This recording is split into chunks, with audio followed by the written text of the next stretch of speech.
России Владимир Владимирович Путин.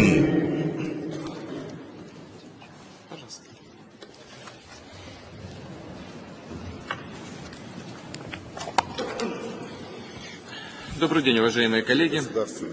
Тенденции ее развития.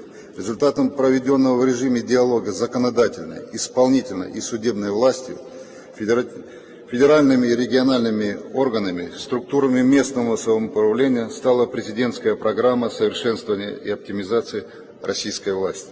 Такой подход в полной мере отвечает Конституции Российской Федерации и носит системный характер, конкретен и поддерживается на местах. Важнейшее звено программы – новые принципы и механизмы назначения глав субъектов Российской Федерации через избрание по представлению главы государства законодательными органами власти. Принят соответствующий федеральный закон, он начал свою юридическую жизнь. Закон, как известно, вызвал в обществе дискуссии, споры. И это серьезный знак. Общество не безразлично к политике, оно овладевает современной культурой, демонстрирует ответственность за качество власти. С нашей точки зрения, заявленный подход очень прагматичен. Он связывает два института непосредственной демократии, повышает уровень совместной солидарной ответственности федерального центра и регионов за эффективность системы органов государственной власти, укрепляет ее единство. Могу привести на примере Ингушетии. Обладая опытом избрания руководителя региона на основе конкуренции, альтернативности, тайного голосования, население поддержало инициативу президента Российской Федерации. Оно увидело возможность повышения авторитета власти, преодоления негативных страниц в избирательных технологиях. Они у нас были, они очень актуальны, и эти проблемы не только в стране, но и на юге России, мы их чувствуем как нигде в другом месте. Так, к примеру, в 2 турах последних выборов президента Республики Ингушетия израсходовано более 12 миллионов рублей. Конечно, это не пример, но вместе с тем это тоже для нас очень важно. Наверное, значительная часть их могла быть использована и на другие цели. Результат самое главное. Результат – сильный регион, сильный федеральный центр и мощное и сильное демократическое государство.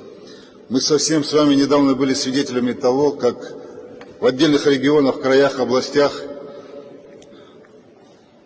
регионами пользовались как личной собственностью, а до людей, до конкретных граждан не доходили руководители.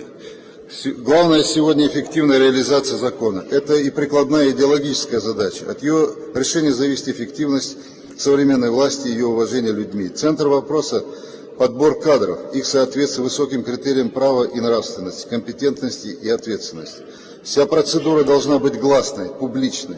Личности, которые приходят на роль лидера региона, должны иметь иммунитет от сепаратизма, в том числе национального, конфессионального, быть сторонниками и партнерами президента Российской Федерации, проводить линию на реальный федерализм и регионализм.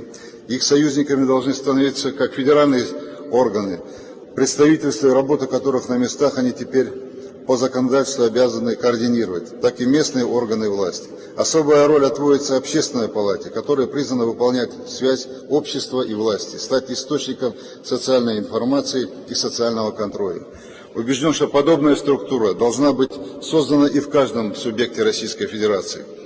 Хочу отметить, и хотелось бы особо отметить и остановиться на совершенствовании региональной политики в России. Мы, живущие в непростой, сложной обстановке на юге России, ощущаем необходимость перестройки межрегионального сотрудничества и партнерства. Это крайне важно как и для решения проблем региональной безопасности, борьбы с терроризмом, так и для достижения согласованных результатов в сфере экономики, культуры.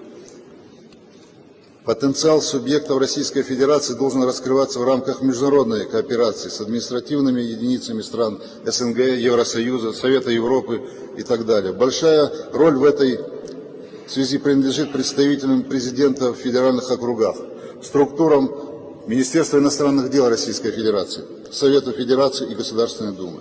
Считаю также целесообразным для учета особенностей Северокавказского региона и более четкой координации между федеральными и региональными органами власти учредить в Южном федеральном округе отделение Министерства регионального развития Российской Федерации.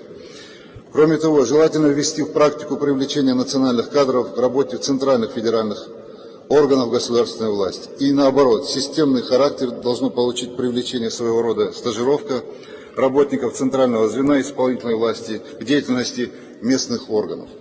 От такого подхода административный и управленческий выигрыш налицо.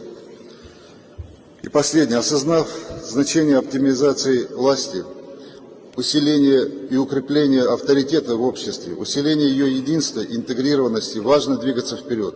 Подобные движения требуют встречных шагов, как со стороны федеральных, так и региональных законодателей. Крайне важно перенести решение вопросов эффективного государственного строительства в правовую плоскость. Соответствующие программы совершенствования работы региональных властных структур, думается, должны быть приняты в каждом субъекте Российской Федерации. Определенные аспекты координации, согласования следует решать в рамках партнерства с центральными и другими региональными структурами. Государственный совет Российской Федерации, мы сегодня можем говорить, что он эффективно функционирует, и вот Государственный совет в этой деятельности призван играть и дальше самую активную роль, занимаясь в частности общероссийским мониторингом вместе с другими государственными структурами, с полномочными представителями президента в округах, с Советом Федерации и Государственной Думой. Я думаю, что та инициатива, которая была высказана президентом Российской Федерации, с которой выступил Владимир Владимирович на расширенном заседании правительства Российской Федерации, позволит укрепить, позволит сделать так, чтобы у нас не было так, чтобы регион существует сам по себе, федеральный центр сам по себе. Нам нужна сильная Россия, нам нужен сильный регион, нам нужен сильный федеральный центр, и нам нужно сильное и мощное государство. Так оно и будет. Спасибо за внимание. Спасибо большое.